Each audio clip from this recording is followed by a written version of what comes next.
was just on a call on this very Yeah. issue.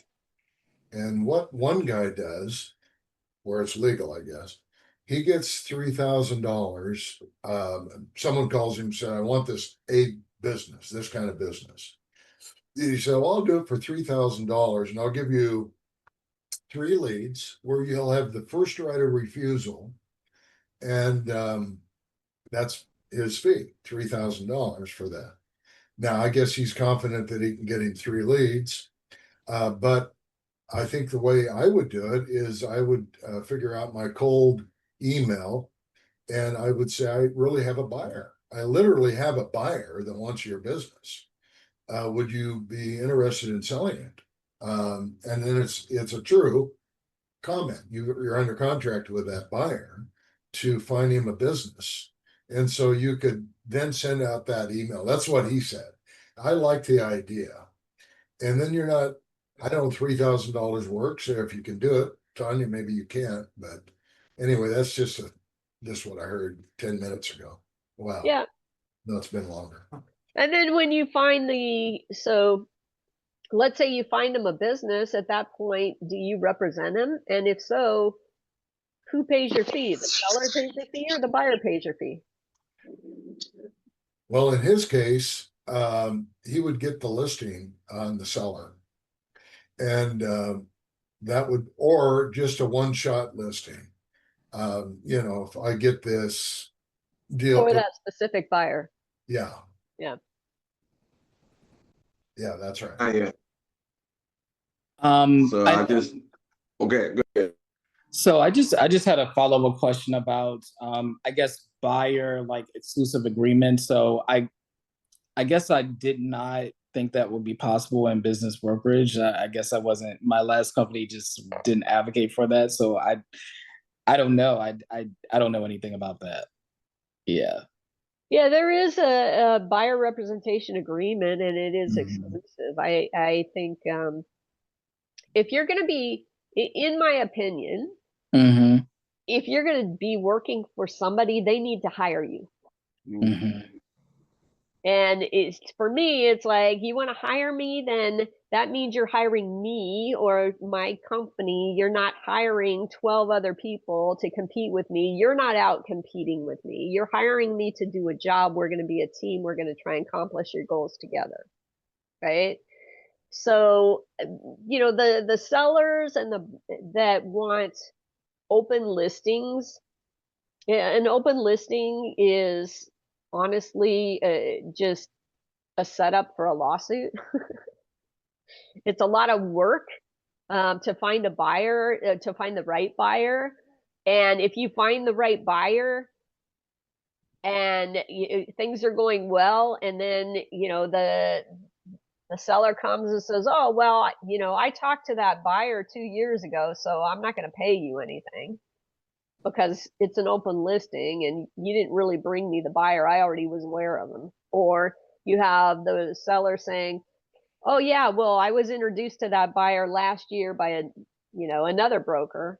I mean, you just don't want to get into that situation. So exclusive agreements to me are the only logical way to proceed, because at the end of the day, we're already working for free up until the point in time where we're successful. So, and then, that's when we finally get compensated.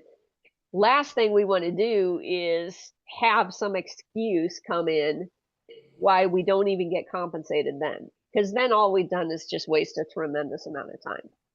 There's no point to it. And the same thing with buyers. Yeah, dude. Could I ask the group how many represent buyers? Is anyone? Time. Buyers. Tanya brought this up many months ago. Why would you be a business broker and represent buyers? We talked about this very issue.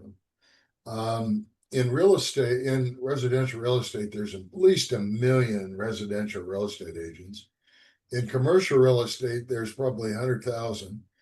How many small businesses are there in the United States, defined by 500 employees or less? 32 million, the last number I saw.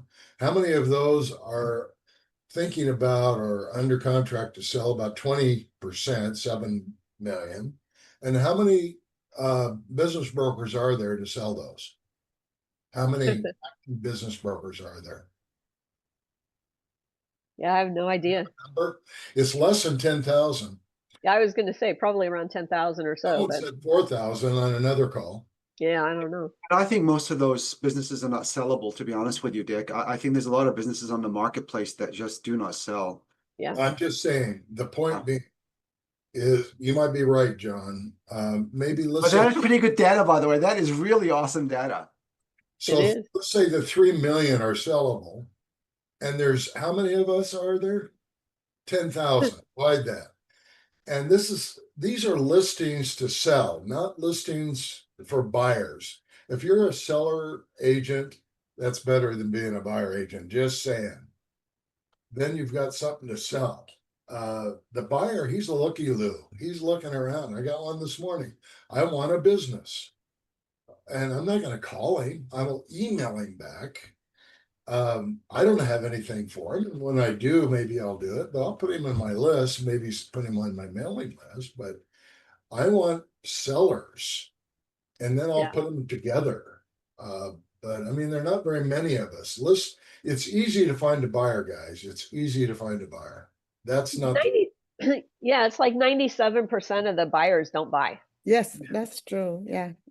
So that's kind of what makes it complicated when you represent buyers. I mean, if you have to represent Yeah. 30, 40 buyers to get one to buy something, you're just spending a whole lot of time and not making any money doing it. So, well, And think about it. yeah, I was I've heard gonna that say, the think about it this way. If you were selling houses, residential houses, and you have a buyer, now we all know that you'd rather be the seller listing in residential houses, right? But the buyer, he wants to see 40 houses, and you have to drive him around on the weekend. And the wife says, I don't like the wallpaper. It's the same way in business brokering. You're not gonna find it any different here.